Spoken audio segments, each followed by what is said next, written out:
Et comme je parlais d'esclavage, voilà, vous avez entendu parler des sociétés de placement et autres là. Voilà, on va s'attaquer à ça aussi. C'est de l'esclavage. C'est de l'esclavage.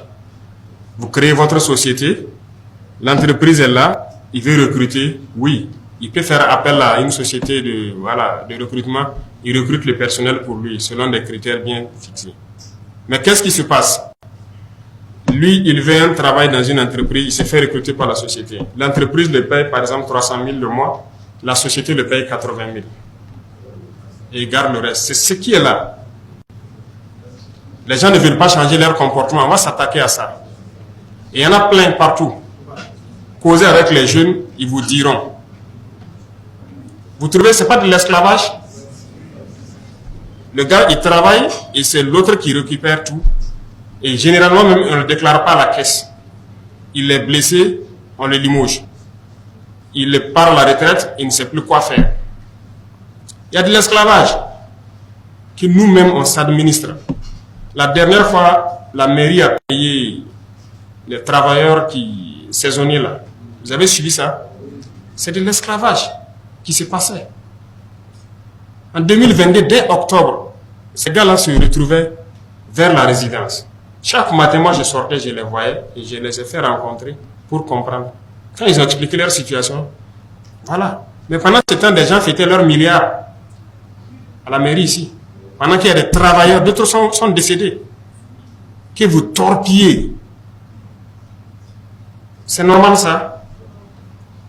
Donc quand on va s'attaquer à des gens, il faut que tout le monde comprenne. Même si c'est votre cousin, c'est votre frère, il faut que vous compreniez. On ne va pas permettre à des gens d'esclavagiser des Burkinabés. Il y a beaucoup de mots dans notre société. On ne peut pas finir de parler de ça. En tout cas, vous allez entendre beaucoup de bruit, que ce soit dans notre milieu ou dans d'autres milieux, parce qu'il y a beaucoup de mots. Hein. Voilà, il y a beaucoup de mots et on va s'attaquer à ça. Chez nous, par exemple, il y a des FDS qui sont payés par les contribuables, mais des chefs les prennent. Ça veut dire, lui, il est riche, il a une sécurité. Au lieu d'aller prendre la sécurité privée, le chef prend ses éléments, il met en location. Voilà. Et lui, il prend l'argent. L'argent ne part pas au trésor. Il y en a plein. Et on va s'attaquer à ça. Donc, vous allez entendre du bruit. On profite de le dire ici. On va s'attaquer à ça. C'est pas normal que les contribuables payent et que des gens prennent, ils louent et ils prennent l'argent. Ces gens-là doivent aller combattre. Ils ne doivent pas rester ici en ville. Si quelqu'un veut sa sécurité, il y a sécurité privée. Ou si on doit le mettre à la sécurité de quelqu'un, l'argent part au trésor. Parce que c'est ça qui doit servir à payer. Donc, ce qui veut dire qu'on va toucher à la soupe de certains. Ils vont commencer les manipulations de tout genre. Celui qui est malin, qu'il s'en écarte. Celui qui n'est pas malin, il rentre dedans. On va fouetter avec tout le monde. Voilà. Parce que la patrie ou la mort, là, c'est pas un slogan.